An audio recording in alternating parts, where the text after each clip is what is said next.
నమస్తే, welcome to Suman TV. నేను మీ యామ్ని. ప్రస్తుతం మనతో ఉన్నారు ప్రముఖ ఆధ్యాత్మికవేత్త, జ్యోతిషరత్న శ్రీమతి కోనాల భాగ్యలక్ష్మి రెడ్డి గారు ఉన్నారు. అమ్మతో మాట్లాడి మనకున్న సందేహాలను అడిగి తెలుసుకుందాం. నమస్తే అమ్మా. నమస్తే అమ్మా.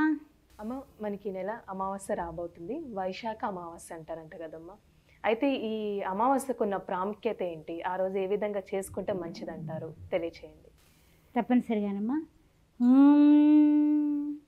శ్రీమాతా శ్రీ మహారాజ్ఞి శ్రీమత్ సింహాసనేశ్వరి చిదగ్నిగుండ సంభూత దేవకార్య సముజ్జత శ్రీమాత్రే నమః.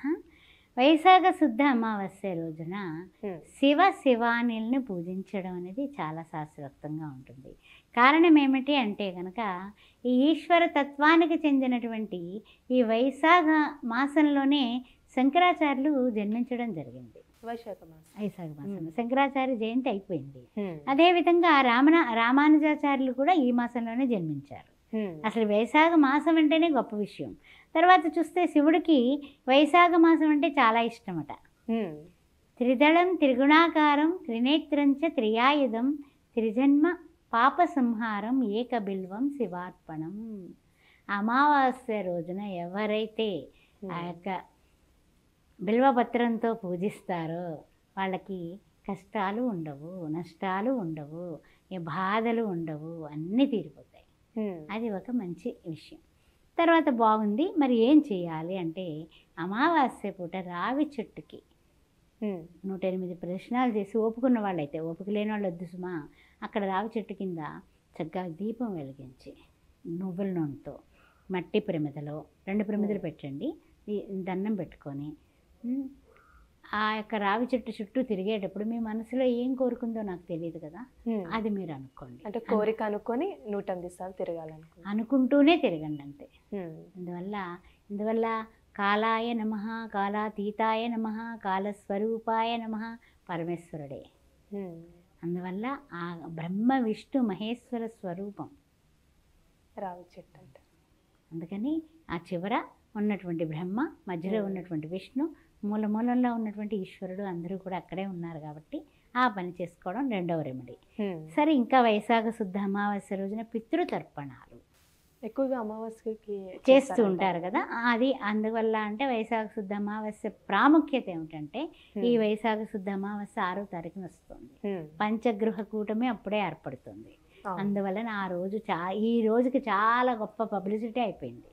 అందువలన ఏమిటంటే పితృదేవతల పక్షాన పత్రం అంటారు. పత్రం ఇచ్చారండి అంటారు. పత్రం అంటే ఏంటి అని అడిగాను నేను ఒక పెద్ద ఆయన్ని. ఆయన ఏమని చెప్పాడు, పత్రం అంటే పొడి పదార్థాలు అంటే ఏమిటి, బ్రాహ్మణులకి మనము సంకల్పం చేసుకుని మన పెద్దవాళ్ళ పేరు మీద బియ్యం, పప్పు, ఉప్పు, చింతపండు అన్నీ పెట్టేసి, కాయగూరలు పెట్టేసి ఆ పత్రాన్ని ఇస్తాం. పితృదేవతల్ని స్వరూపంగా తలంచి ఆయనకు పాదాలకు దండం పెట్టుకుంటాం, సద్బ్రాహ్మణుని పిలిచి. ఆ పత్రం ఇవ్వడం అంటే పొడి వస్తువులు దానం చేయటం. ఈ వైశాఖ అమావాస్య రోజున చేసేటటువంటి ఘనకార్యం ఏమిటో తెలుసా? చక్కగా మీరు ఓపుకుంటే కనుక ఒక మంచి గుమ్మడికాయని తీసుకోండి. ఏ గుమ్మడికాయ? బూడిద గుమ్మడికాయ. ఇంత గుమ్మడికాయ వద్దు, చిన్న గుమ్మడికాయ తీసుకోండి. అంటే చిన్న గుమ్మడికాయ అయితేనే సరిపోతుంది మన ఇంటికి, గుర్తుపెట్టుకోండి. దాన్ని కట్ చేసేసి లోపల గుజ్జు తీసేసి, అంటే కొంచెం గుజ్జు తీసేసి లోపల మీరు నువ్వుల నూనె పోసి రెండు వైపులు ఇలా కట్ చేస్తాం కదా, కోసేస్తాం కదా, 2 వైపులకి 2 లోపల గుజ్జు తగ్గించి దానిలో నువ్వుల నూనె పోసి ఇంత లావొత్తి వేసేసి చక్కగా కింద కూడా ఒక ప్రమిదలు పెట్టండి. అది నిలబడదు, గమ్మన ఒలిగిపోతుంది. పెట్టి మీరు ఆ దీపారాజన చేసి తప్పనిసరిగా మీ ఇంట్లో ఏమైతే చెడ్డ ఉందో, నెగిటివ్స్ ఉన్నాయో అవన్నీ పోవాలని, లక్ష్మీ కటాక్షం రావాలని మీరు అమ్మవారిని ప్రార్థించండి. ఆ రోజున లక్ష్మీ అష్టోత్తరంతో, విష్ణు అష్టోత్తరంతో పూజ చేసినా కూడా చాలా మంచి ఫలితం ఉంటుంది. అంటే ఆ దీపానికి అంత ఫలితం ఉందంటారమ్మా? కూష్మాండ దీపం. కూష్మాండ దీపం అంటే. తర్వాత ఇంకా కొంతమంది ఏం చేస్తారంటే తులసి చెట్టు దగ్గర దీపారాధన సాయంకాల సమయంలో చేస్తూ ఉంటారు.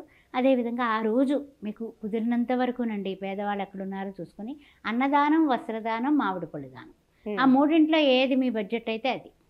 ఒక్కరికన్నా ఇవ్వండి, కనీసం కడుపు నిండా భోజనం పెట్టండి. 100 మందికి పెట్టమని నేనేం చెప్పట్లా, మీ ఇష్టం. అది ఎంతవరకు కుదిరితే అంతవరకు అది చేస్తే చాలా చాలా ఉత్తమమైనటువంటి ఫలం ఉందండి. ఆ విషయం గుర్తుపెట్టుకోండి. తర్వాత ఏంటంటే కొంతమంది వామాచార ప్రకారం కూడా పూజలు చేస్తారు, తంత్రాలు చేస్తారు, రకరకాల బాణామతులు అలాంటివన్నీ. అవన్నీ మనకు అవసరం లేదు కాబట్టి, మనకు ఆ ఆచారాలు వద్దు కాబట్టి మనం అంతటితో సరిపెడితే ఈ అమావాస్య పూట మనం చేసుకోవాల్సింది ఏంటంటే చక్కగా అసలు ఎందుకు మన పితృదేవతలు మనల్ని మన ఇంట్లో పిల్లలు పుట్టకుండా చేస్తున్నారు, లేకపోతే పితృదోషాలు అంటున్నారు ఎందుకు అంటే కనుక ఇవి ఎప్పుడు కూడా అమావాస్య పూట వాళ్ళని తలవకపోవడం వల్ల కూడా శాపాలుగా మారతాయి. పితృ అంటే ఎక్కడి నుంచి వచ్చింది? పితృశబ్దము తండ్రి, తాత, ముత్తాత అక్కడి నుంచి వచ్చింది, అంటే వంశం నుంచి వచ్చింది. 7 తరాల వరకు కూడా చూస్తూ ఉంటారట విముక్తి లేక. అందువలన ఈ రోజున మీరు ఏం చేసినా సరే బాగుంటుంది. తర్వాత ఏంటంటే చాలామంది అడుగుతూ ఉంటారు, వాస్తు ప్రకారం ఇల్లు కట్టుకున్నామండి కానీ ఎందుకనో ఇంకా సంతానం రాలేదండి అంటూ ఉంటారు. నైరుతి మూలలో మీరు పితృదేవత ఫోటో పెట్టి ఆ రోజున ఎంత మీరేం వండుకుంటే అది నైవేద్యం పెట్టండి, మీ ఇంట్లో సంతానం వచ్చేస్తుంది. నైరుతి మూల, ఓకేనా? ఏ మూల పెట్టుకోవాలి పితృదేవతను అంటూ ఉంటారు కదా. దక్షిణపు గదిలోనే నైరుతి మూలలో, అంటే మనకి తూర్పుకి మనం నుంచొని 2 చేతులు చాచినట్లయితే, తూర్పు ముఖం పెట్టుకొని నుంచున్నట్లయితే కుడి చేతి వైపు వంటగది ఉంటుంది కదా, వంటగది పక్క గది బెడ్రూమ్ ఉంటుంది కదా, ఆ బెడ్రూమ్లో ఆ అవతల చివరికి మూల గుర్తుపెట్టుకోండి. నైరుతి మూలలో పితృదేవతల ఫోటో పెట్టుకోండి, అమ్మది కానీ నాన్నది కానీ ఎవరైతే లేరో వాళ్ళు. అక్కడ కొంచెం భోజనం నైవేద్యం పెట్టండి అమావాస్య రోజు.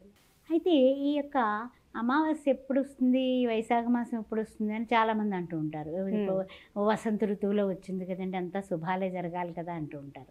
కానీ శుభాలే జరుగుతాయి, కానీ ఏంటంటే ఈ పితృదోషాలున్నా లేకపోతే పెళ్ళిళ్ళు అవ్వకపోవడం ఇలాంటి రకరకాల కష్టాలు అనేవి సమస్యలు మనిషికి జీవితంలో ఏం పట్టుకున్నా సరే బంగారం అవ్వట్లేదండి, అంతా రాళ్ళు రప్పలు అయిపోతున్నాయి, మా జీవితంలో ఏం చేసినా ఎన్ని వ్యాపారాలు చేసాము, అది మొదలుపెట్టాం ఇది మొదలుపెట్టాం ఇట్లా అంటూ ఉంటారు కదా. అలాంటి వాళ్ళు కూడా ఏంటంటే కనుక ఈ బృహత్ సంహితలో కూడా చెప్పారు, అమావాస్య రోజు రవిచంద్రుల కలయిక ఉంటుంది ప్రతి అమావాస్యకి కూడా.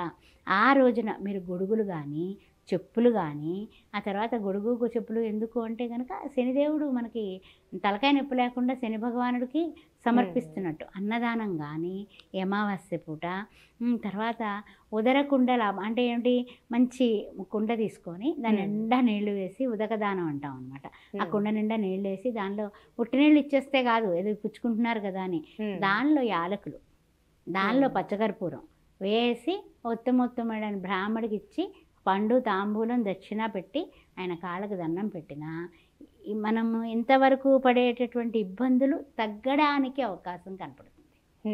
ప్రకృతి కూడా చాలా బాగుంటుంది. ఈ వైశాఖ అమావాస్య రోజు ప్రకృతి కూడా వర్షం పడుతూ చక్కగా అలా కొంచెం ఏంటంటే చల్లగానే ఉంటుంది. చూడండి, ఎండలు అయిపోయి కొంచెం వర్షాకాలంలోకి వస్తూ ఉన్నాం కదా, అలా అన్నమాట. తర్వాత అకాలంగా తృప్తి పడాలి పితృదేవతలు అనుకునే వాళ్ళు తప్పనిసరిగా వాళ్ళని ఆ రోజు తలుచుకోవడం. భోజన సమయంలో 12 గంటల సమయంలో ఎవరికైనా సరే మాత్రం భోజనం పెరుగన్నం కానీ కట్టేసి పట్టుకెళ్ళి ఎవరు కనపడితే వాళ్ళకి ఇచ్చేసి వచ్చాను. మంచి పరిహారం తెలియజేశారమ్మా. అమావాస్య రోజు ఏ విధంగా చేసుకుంటే మంచిదని. ధన్యవాదాలు మీకు. ఓం శ్రీమాత్రే నమః. ఓం శ్రీమాత్రే నమః. ఓం గణపతే నమః. ఆస్ట్రో భాగ్యలక్ష్మి అనే ఈ ఛానల్ని సబ్స్క్రైబ్ చేశారా? చేయకపోతే వెంటనే చేయండి. అంతేకాకుండా మీరందరూ కూడా జాతకంలో కానీ పొంతనలో కానీ సి సెక్షన్కి కానీ ఏ విషయంలో అయినా సరే మీరు ముహూర్తాలకు కానీ ఏదైనా సరే జ్యోతిష్య వ్యవహారాలకి నా నెంబర్లో సంప్రదించండి. 9866044439. అంతేకాకుండా ఇంకో ముఖ్యమైన విషయం, శ్రీ సౌభాగ్య మ్యారేజ్ బ్యూరో 16 సంవత్సరాలు పూర్తి చేసుకుని 17వ సంవత్సరంలో అడుగుపెట్టేసింది. అందుకని అన్ని వర్ణాల వారికి కూడా, హిందువులైతే చాలు, మీరు ఏ వర్ణంలో పుట్టినా కూడా సౌభాగ్య మ్యారేజ్ బ్యూరో ద్వారా పెళ్లి సంబంధాలు మీ బంధువులకి, మీ మిత్రులకి, మీ ఇంట్లో వాళ్ళకి మీరు సంప్రదించవచ్చు. జై శ్రీరామ్.